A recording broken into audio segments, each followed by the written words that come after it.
ऐतिहासिक स्थान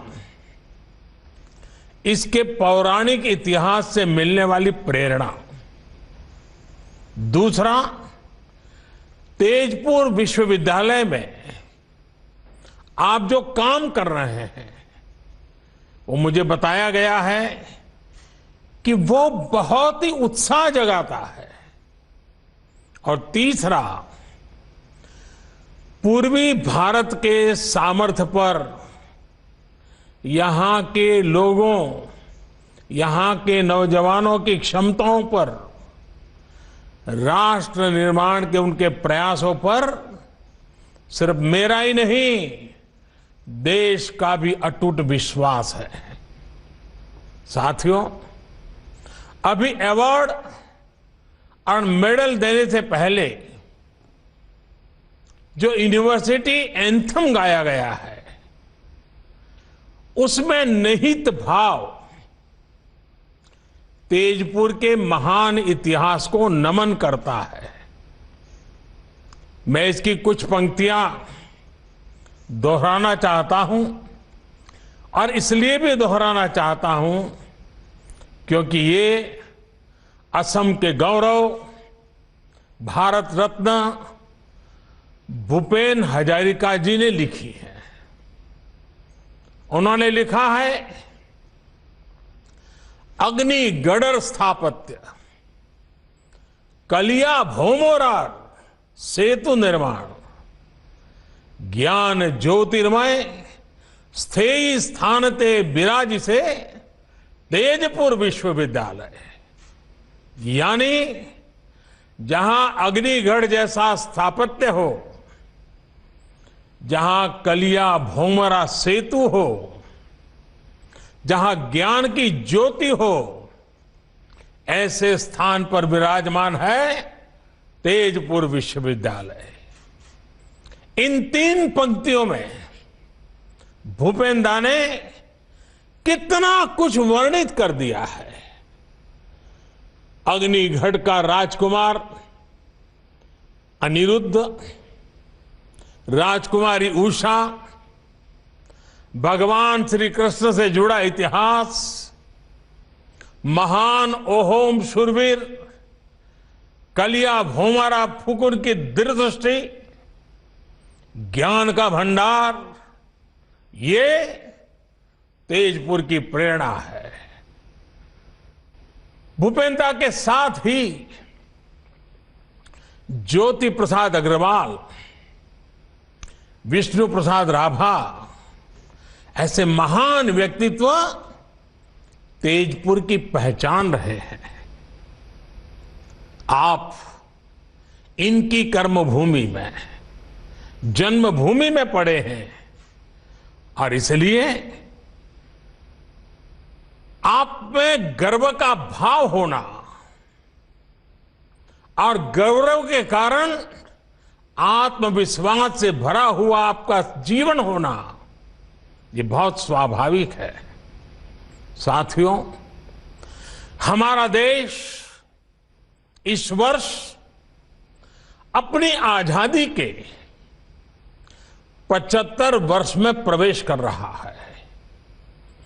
सैकड़ों वर्षों की गुलामी से मुक्ति दिलाने के लिए असम के अनगिनत लोगों का योगदान है। जो उस समय थे, उन्होंने देश की आजादी के लिए जीवन दे दिया, अपनी जवानी खपा दी। अब आपको नए भारत के लिए, आत्मनिर्भर भारत के लिए जी करके दिखाना है, जीवन को सार्थक करके दिखाना है। अब से लेकर भारत की आजादी के 100 वर्ष पूरे होने तक ये 25-26 साल आपके जीवन के भी स्वर्णिम वर्ष हैं। आप कल्पना कीजिए, 1920-21 में जो नौजवान, जो बेटी आपकी उम्र की होगी, आज आप जिस उम्र के होंगे, 1920-21 के कालखंड में वो क्या सपने देखते होंगे, वो अपने किन बातों के लिए जीवन ढालते होंगे, किन कामों की पूर्ति के लिए अपने आप को खपाते होंगे। अगर थोड़ा सा स्मरण करें 100 साल पहले आप ही की उम्र के लोग क्या करते थे, तो आज आगे के लिए आपको क्या करना, ये सोचने में देर नहीं लगेगी। ये आपके लिए गोल्डन पीरियड है। तेजपुर का तेज पूरे भारत में, पूरे विश्व में फैलाइए। असम को, नॉर्थ ईस्ट को विकास की नई ऊंचाइयों पर ले जाएंगे। हमारी सरकार आज जिस तरह नॉर्थ ईस्ट के विकास से जुटी है, जिस तरह कनेक्टिविटी, एजुकेशन, हेल्थ, हर सेक्टर में काम हो रहा है, उससे आपके लिए अनेकों नई संभावनाएं बन रही हैं। इन संभावनाओं का पूरा लाभ उठाइए। आपके प्रयास ये बताते हैं कि आप में क्षमता भी है, नया सोचने, नया करने का सामर्थ्य भी है। साथियों, तेजपुर यूनिवर्सिटी की एक पहचान अपने इनोवेशन सेंटर के लिए भी है। आपके grass root innovations vocal for local को भी नई गति देते हैं, नई ताकत देते हैं। ये इनोवेशंस स्थानीय समस्याओं को सुलझाने में काम आ रहे हैं, जिससे विकास के नए द्वार खुल रहे हैं। अब जैसे मुझे बताया गया कि आपके डिपार्टमेंट ऑफ केमिकल साइंस ने पीने के पानी को साफ करने के लिए एक कम कीमत वाली आसान टेक्नोलॉजी पर काम किया है।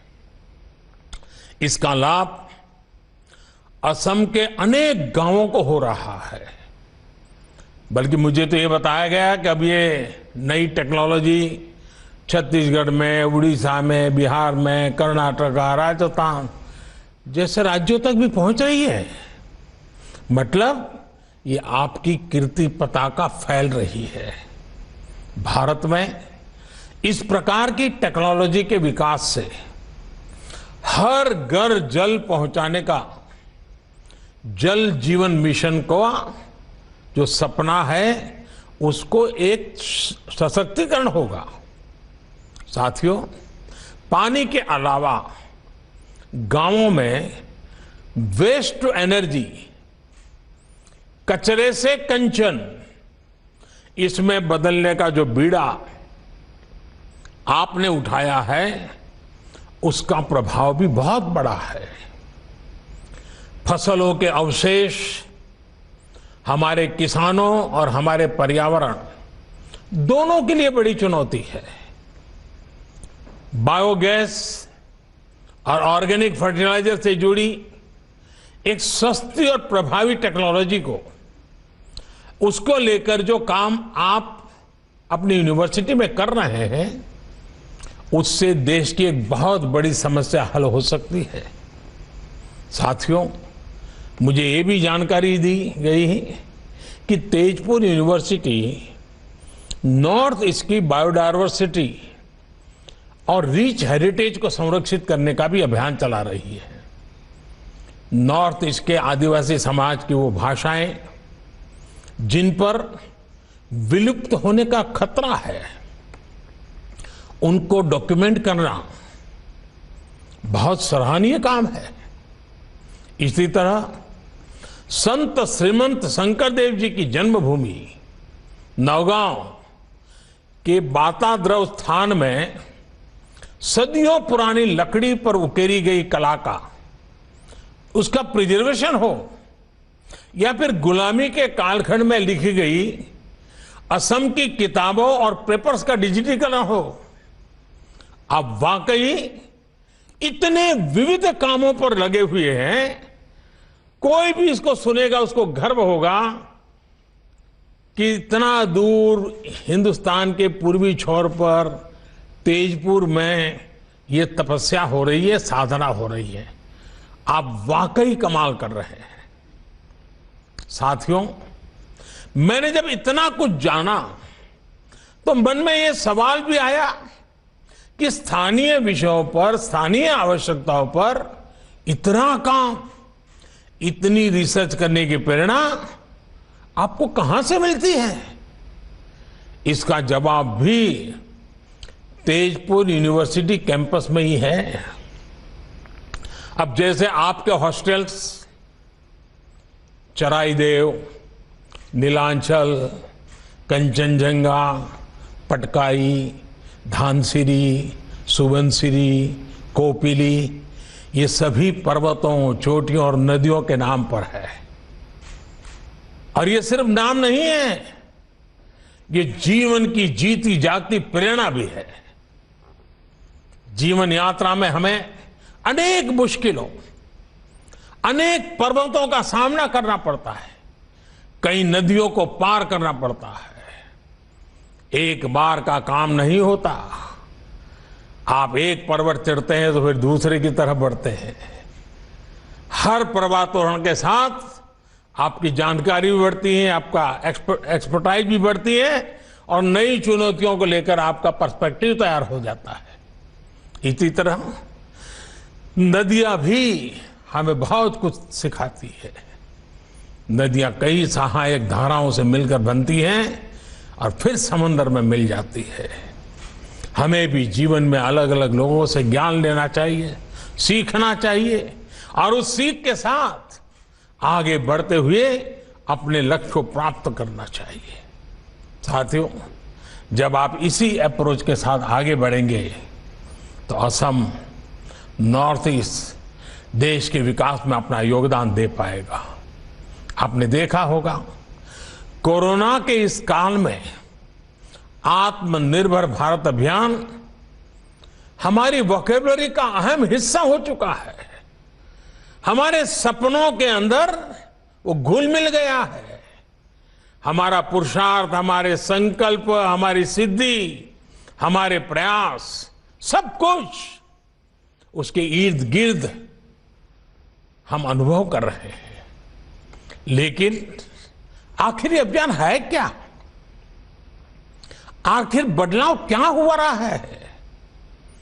क्या ये बदलाव सिर्फ रिसोर्सेज में है? क्या ये बदलाव सिर्फ फिजिकल इंफ्रास्ट्रक्चर में है? क्या ये बदलाव सिर्फ टेक्नोलॉजी में है? क्या बदलाव सिर्फ बढ़ती इकोनॉमिक और स्ट्रेटेजिक माइट का है? ऐसे हर सवाल का जवाब हाँ में है। लेकिन इनमें से भी जो सबसे बड़ा परिवर्तन है वो है इंस्टिंक्ट का, एक्शन और रिएक्शन के नजरिए का है। हर चुनौती, हर समस्या से निपटने का हमारे युवा देश का अंदाज, देश का मिजाज अब कुछ हटकर है। इसका एक ताजा उदाहरण तो अभी हमें क्रिकेट की दुनिया में देखा है। आप लोगों में से बहुतों ने भारतीय क्रिकेट टीम के ऑस्ट्रेलिया टूर को फॉलो किया होगा। इस टूर में क्या क्या चुनौतियां हमारी टीम के सामने नहीं आई। हमारी इतनी बुरी हार हुई, लेकिन उतनी ही तेजी से हम उभरे भी और अगले मैच में जीत हासिल की।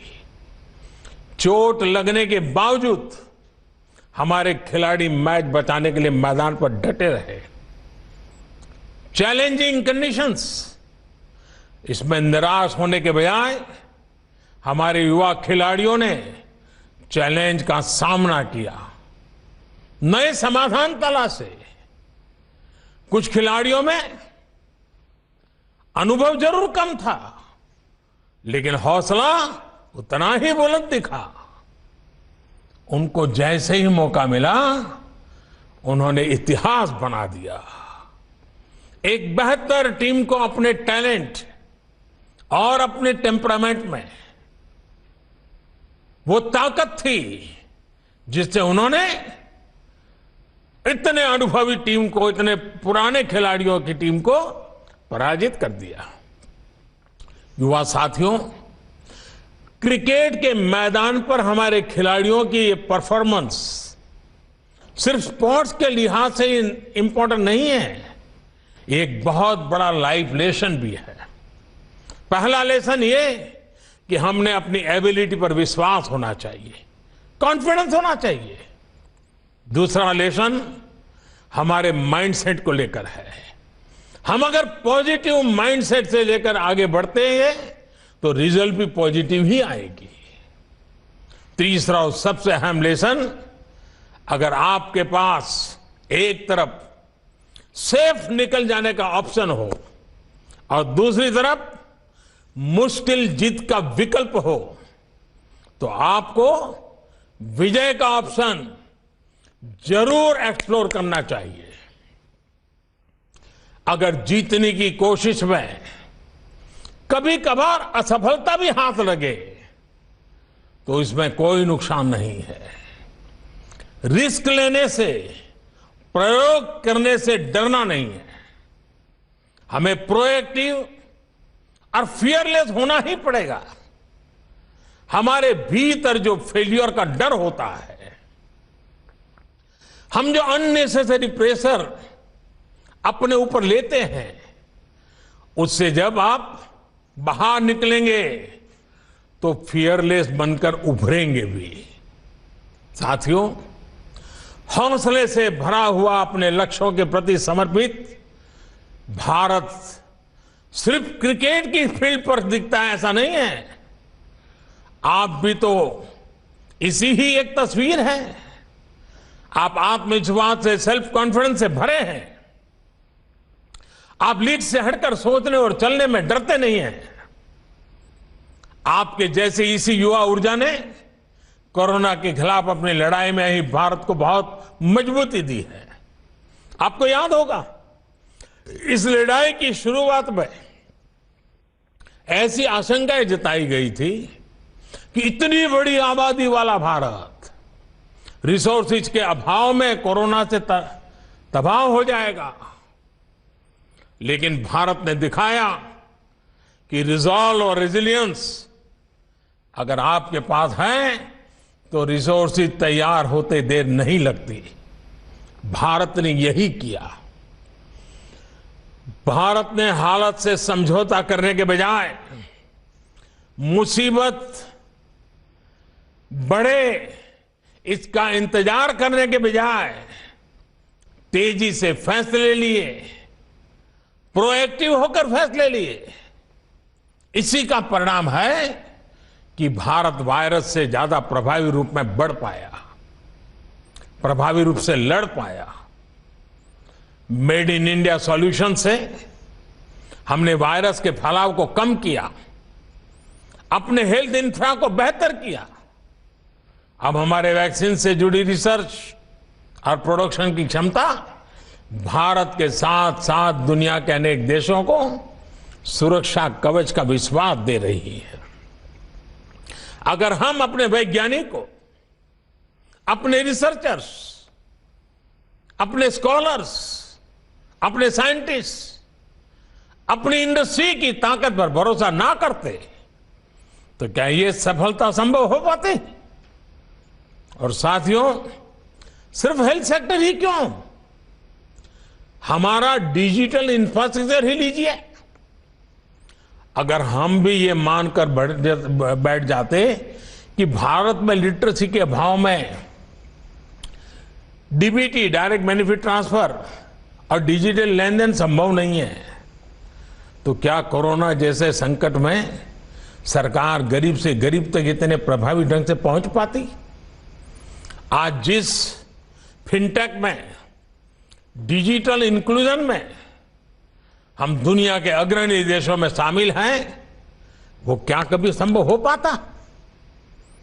आज का भारत समस्या के समाधान के लिए एक्सपेरिमेंट से भी नहीं डरता और बड़े स्केल पर काम करने से भी पीछे नहीं हटता। सबसे बड़ा बैंकिंग इंक्लूजन अभियान भारत में हो रहा है। टॉयलेट बनाने का सबसे बड़ा अभियान भारत में। हर गरीब परिवार को घर देने का अभियान भारत में। घर घर जल पहुंचाने का सबसे बड़ा अभियान भारत में। सबसे बड़ी हेल्थ एश्योरेंस स्कीम भारत में। और अब सबसे बड़ा टीकाकरण अभियान भी भारत में। इन सब का बहुत बड़ा लाभ नॉर्थ ईस्ट को हुआ है, असम के लोगों को हुआ है। ऐसे कार्यक्रम तभी चल सकते हैं जब देश और समाज आत्मविश्वास से भरा हो। देश यथास्थिति को बदलने के लिए, इनोवेट करने के लिए पूरी शक्ति लगा रहा हो। साथियों, आज जिस प्रकार दुनिया में, भारत में नई टेक्नोलॉजी का प्रसार हो रहा है, उससे हर क्षेत्र में नई संभावनाएं पैदा हो रही है। आज हम बिना ब्रांच के बैंक, बिना शोरूम के रिटेल बिजनेस, बिना डाइनिंग हॉल के क्लाउड किचन, ऐसे अनेक प्रयोगों को रोजमर्रा की जिंदगी में देख रहे हैं। ऐसे में यह भी संभव है कि भविष्य की यूनिवर्सिटी पूरी तरह से वर्चुअल हो और दुनिया भर से स्टूडेंट्स और फैकल्टीज किसी भी यूनिवर्सिटी का हिस्सा बन सके। इस प्रकार की ट्रांसफॉर्मेशन के लिए हमारे पास एक जरूरी रेगुलेटरी फ्रेमवर्क होना बहुत जरूरी है। नई नेशनल एजुकेशन पॉलिसी के माध्यम से लगातार उसकी कोशिश की जा रही है।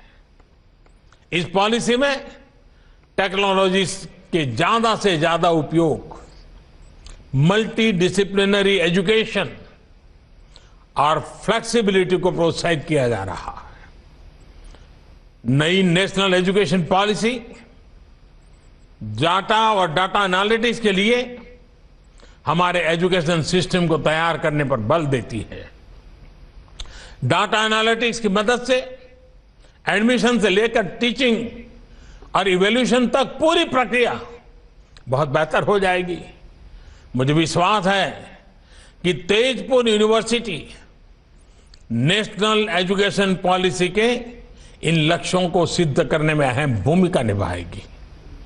मुझे तेजपुर यूनिवर्सिटी के ट्रैक रिकॉर्ड और उसके सामर्थ्य पर पूरा भरोसा है और मैं अपने स्टूडेंट साथियों को ये बात विशेष तौर पर कहूंगा कि जब आपकी फॉर्मल एजुकेशन पूरी होती है तो आप सिर्फ अपने फ्यूचर के लिए नहीं बल्कि राष्ट्र के फ्यूचर के लिए काम करते हैं। आप बस एक बात याद रखें, अगर आपका पर्पज ऊंचा है तो आपको जीवन के उतार चढ़ाव से उतना असर नहीं पड़ेगा। आपके जीवन के आने वाले 25-26 साल आपके कैरियर के साथ साथ देश के भाग्य को भी तय करने वाले हैं। मुझे विश्वास है कि आप सभी देश को नई ऊंचाई पर पहुंचाएंगे। 2047 जब देश आजादी का 100 साल मनाता होगा तो यही 25-26 साल का कालखंड आपके योगदान से, आपके पुरुषार्थ से, आपके सपनों से भरा हुआ होगा। कल्पना कीजिए आजादी के शतक में आपके 25 साल कितना बड़ा रोल पैदा करने वाले हैं। आइए साथियों, अपने आप को उन सपनों के लिए सज्ज कीजिए। चल पड़े, संकल्प के साथ चल पड़े, सपनों को लेकर चल पड़े, सिद्धि पाने के मकसद से निकल पड़े। देखिए जीवन सफलताओं की एक एक ऊंचाई को पार करता जाएगा। आज के इस पवित्र अवसर पर आपके परिवारजनों को, आपके शिक्षक जगत को, आपकी सभी फैकल्टीज को, आपके सपनों को, सबको बहुत बहुत शुभकामनाएं देता हूं। अनंत अनंत शुभकामनाएं देता हूं। बहुत बहुत आभार।